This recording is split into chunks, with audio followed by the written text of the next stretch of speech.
Hey everybody, welcome back to RC with Adam. My name is Adam. So good to be back here with you. Today I want to show you one of my favorite tools. This is a 34-piece precision screwdriver. It came as a set from Harbor Freight. It's the Pittsburgh Pro brand. And I know what you're thinking, Harbor Freight, more like Harbor Fright. Well, that's true. But you know what? This thing has actually performed very well over the past couple years, and it costs like $8, at least that's what it says online right now. $8 for this thing. That is nuts.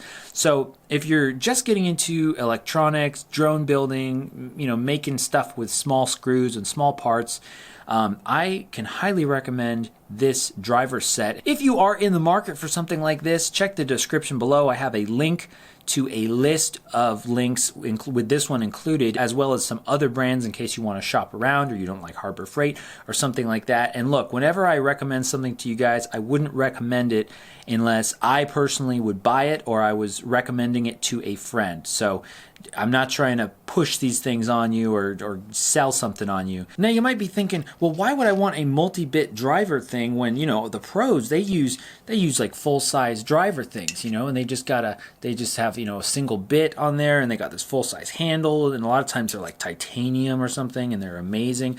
Well, that is cool, and there's definitely a place for high-quality tools and full-size tools, but if you're going to be carrying these around at all, they can get kind of bulky, kind of heavy, and then also to get the individual bit sizes, you're going to need several of these tools, and so that could be a lot of money. So let's take a look at this tool, and I'll tell you what I like about it. First of all, this one comes as a set, comes in this case. It has many bits. Take a look at the back right here so you can see all this stuff, and again, it'll all be in the link in the description there. But let's take a look at the actual driver itself. Obviously, the first thing, we do have interchangeable bits here, and these bits are actually 4 millimeters. They're a hex style bit, and they're 4 millimeters from flat to flat, which is smaller than the typical 1/4 inch or about 6 millimeter bit from flat to flat. And I actually like that. Now obviously one of the disadvantages is that the larger bit is going to be stronger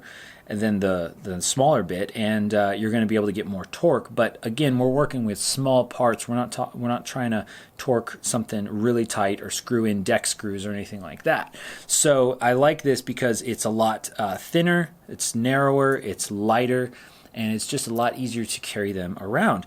Plus, if you need to get into a really tight space, maybe a quadcopter frame or something, you're going to have a lot harder time getting one of these bits in there because the actual barrel of the driver is going to have to be larger. And these bits just kind of snap in place here. There's like a little spring that gives them a little bit of spring retention, which is really nice. And then it has this locking collar right here, this little the threads are just plastic because again, this is cheap stuff, but it has this extender right here which you can either leave in here like I do or take out and just put the bit in the locking collar and then tighten it down. But that's kind of a pain because you have to like tighten it down and then it might kind of slide around, and that's annoying. So I just like to leave this extender bit because you can tighten this and have it extended quite a bit like that, or you can slide it through. Or what you can do if you don't have the extender inside the handle is actually take off this back piece and then store bits inside the actual handle, inside the little tube in there, and then they just kind of, well, they would come out the front, but you would just have your bit on the front there tightened up, and you could store some bits in the handle. I don't really tend to use that method though because it makes it a little bit harder to swap bits that way. So I'll just typically have the extender in there, tighten it down, and then just do it like that. Super quick to swap the bits out.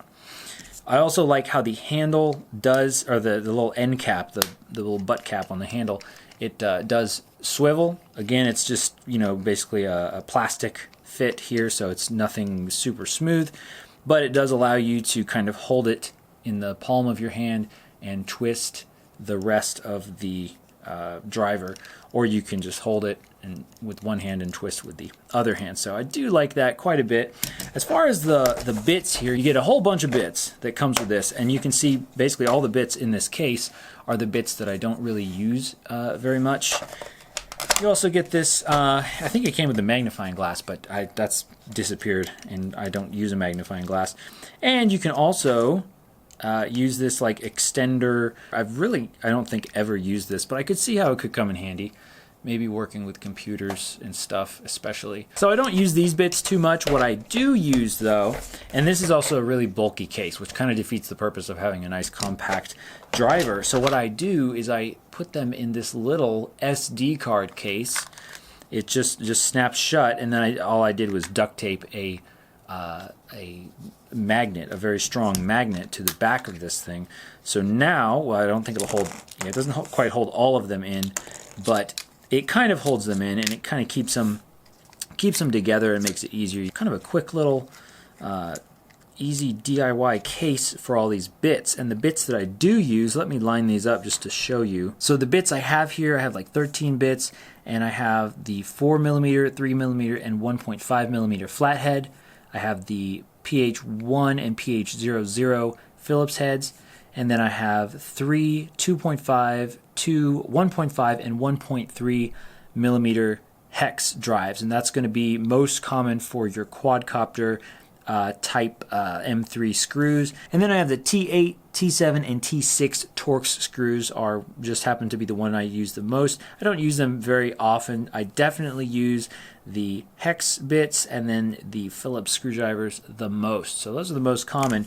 If there was a set that just had these items, that would be super great, but a lot of times you have to buy a larger set just to get the specific ones that you want. And that list that I have linked in the description, I made sure that all of the kits had at least these items, because if I was going to buy one, it wouldn't be very useful to me if it didn't have at least these particular bits that I use the most often. Now, especially for the price, you really can't say much bad about something like this because it's like $8. But if I had to find something, it would be that when I tighten down the extension here, it seems like it doesn't hold much force. So if you're trying to press something in as you screw it in, put pressure on the screw as you screw it in, it can kind of collapse on you, and I don't like that. So that's really pretty much the only issue that I've had. I mean, really, for what it is, it's really crazy that it's been as durable as it is.